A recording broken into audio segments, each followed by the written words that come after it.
Alright, welcome to my video. My name's Eckogen. We're going to go over the mechanics of Ogarak, the first boss in Drowning Deeps. His attack rotation as follows.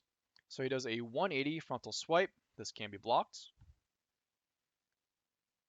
An AoE spin attack followed by a larger AoE spin attack. Both of these can be blocked.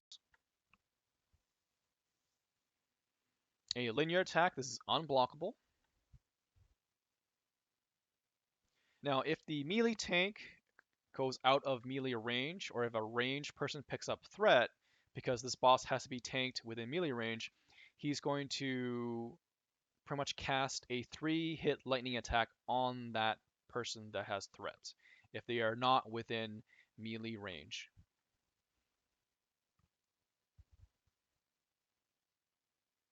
That's his frontal attack again. His AoE attack. Linear attack. That right there is his knee attack. It's very quick, it can be blocked, but it will apply a daze if you do get hit by it. Alright, so some other attacks that he can do in his attack rotation, which are not shown here in the video. He can also do a cross pattern attack. It's literally the shape of a cross. It's unblockable.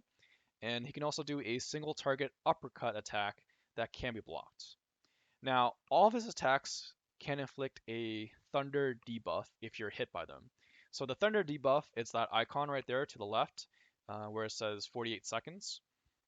So it depends on the DPS of the party. So after 2 full attack rotations, he's going to grab the tank and he'll absorb the thunder debuff. And that's going to increase his damage.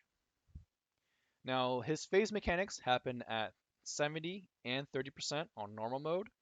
And then on a hard mode, they happen at 80, 50, and 20%. So upon reaching the health threshold, Ogarak is going to jump to one of the 4 shells on the map. The shells are positioned at 12, 3, 6, and 9 o'clock. So the entire room here is going to flood with electrified water, except for the spot that he jumped to. So standing in the water will apply and stack electric current debuffs. This debuff will last for the entire duration of this boss fight, and the more stacks you have, the more damage is applied while you're standing in the water. So the mechanics of this is very similar to Taiken in Shattered Mass. You do not, however, suffer damage while in the safe spot if you have any of the electrified current debuffs. Now, if you have 50 stacks, you will instantly die.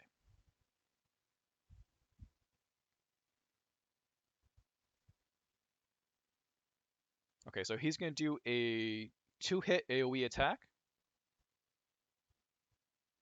and then he's going to grab the tank.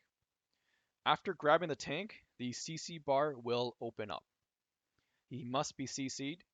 Any CC will work here, but it's best to use stuns. Now, failure to CC in normal mode will cause the tank to take massive damage. In hard mode, it'll automatically wipe the party.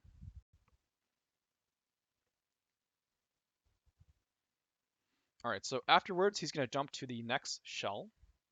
So if CC was applied, the tank will gain a barrier. So this barrier allows the tank and the party to traverse through the electrified water without taking any debuffed stacks of the electric currents. And then while this is happening, the boss is going to throw 4 projectiles. The barrier will automatically block these projectiles. And then he's also going to rain stalagmites from the ceiling. So just watch out for those. Those stalagmites, if you get hit by that, will cause a knockback. Now, for example, if the party did not CC and the tank, of course, will not get this safe zone barrier, you can still cross this with using like Hong Moon Block. That will help speed it up, so you'll go across quicker. So Hong Moon Block will work here too if you did fail to CC.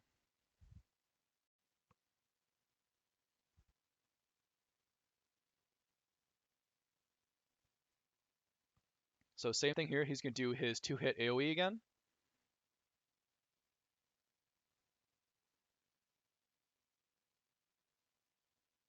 So there's the AoE.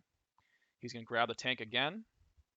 His CC bar is going to open up, apply stuns. He's going to jump to another shell, and since he was stunned, the tank will get a barrier. Now, the only difference this time is that he's going to stomp the ground. And he does this stomp 5 times. Each stomp will cast a room-wide AoE, which can be jumped over or iframed.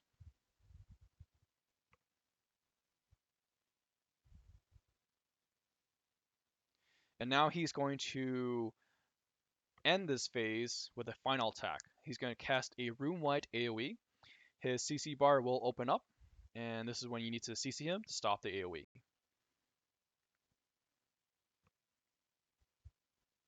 And then the electrified water will disappear, and then he's going to jump to the middle of the room, and he's going to do his normal attack rotation until he hits the health threshold for the next phase. So remember that in normal mode, it's 70 and 30%, and then in hard mode, it's 80, 50, and 20%. Now the electrified current, that's right next to the thunder debuff, the 34 seconds. So it's that icon right there of the dude that's getting electrified, and you can see the bones in his body. So that's what the electrified current debuff looks like.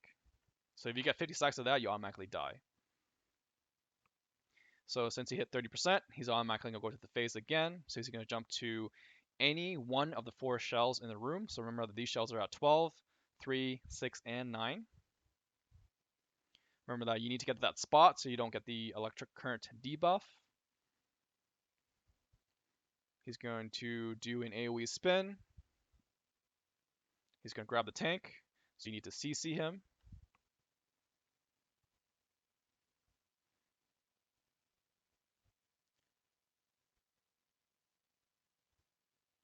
So if you do not CC, he's going to follow up with his AoE here, which needs to be a iframed.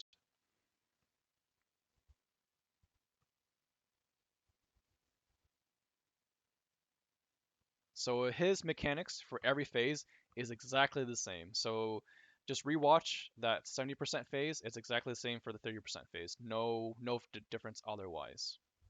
So there we go. That is the mechanics for Orgarak. I will include the summary of the mechanics in a video description below. I will be trying to do boss 2 and the final boss in Drowning Deeps as soon as I can. I recently just had some LASIK surgery, which is essentially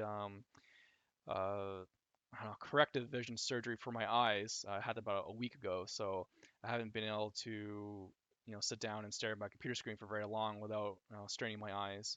So I'll be getting those guides done as quickly as possible. Thanks for watching. Hope that helped.